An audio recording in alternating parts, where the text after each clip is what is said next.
શ્રદ્ધાળુઓએ વૈતીશ્વરન કોવિલમાં કરી પૂજા. ભારતીય સંસ્કૃતિથી અભિભૂત થયા પ્રવાસીઓ.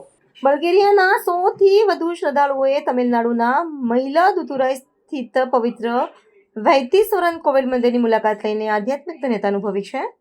દક્ષિણ ભારતની સમૃદ્ધ સાંસ્કૃતિક વિરાસત અને દ્રવિડ સ્થાપત્ય કલાથી પ્રભાવિત થઈને આ વિદેશી શ્રદ્ધાળુઓએ ભગવાન શિવના પૌરાણિક ધામમાં વિશેષ પૂજા અર્ચના સંપન્ન કરી હતી.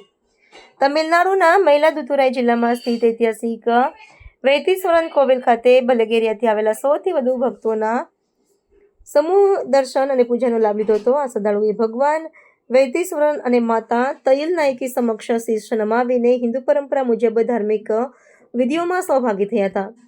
પવિત્ર જળથી સ્નાન અને મંત્રોચ્ચાર સાથેના પૂજન બાદ વિદેશી પ્રવાસીઓએ મંદિરની સ્થાપત્ય શૈલી અને તેની આધ્યાત્મિક ઉર્જાની પ્રશંસા કરી હતી. સ્થાનિક વહીવટીતંત્ર અને મંદિર ટ્રસ્ટ દ્વારા આંતરરાષ્ટ્રીય સમૂહ માટે ખાસ સુરક્ષા અને દર્શનની વ્યવસ્થા સુનિશ્ચિત કરવામાં આવી હતી.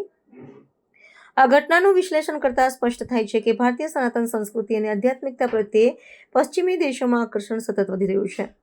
વૈતીશ્વરન કોવિલ, જે રોગનિવારક શક્તિઓ અને અંગારક ગ્રહના દોષ નિવારણ માટે વિશ્વભરમાં પ્રસિદ્ધ છે, ત્યાં આટલી મોટી સંખ્યામાં યુરોપિયન શ્રદ્ધાળુઓનું આગમન તમિલનાડુના ધાર્મિક પર્યટનને વૈશ્વિક ફલક પર નવી ઓળખ આપે છે. આ મુલાકાત એ બાબતનો પુરાવો છે કે ભાષા અને ભૌગોલિક સીમાઓ ઓળંગીને લોકો માનસિક શાંતિ અને આધ્યાત્મિક માર્ગદર્શન માટે ભારતીય મંદિરો તરફ વળી રહ્યા છે.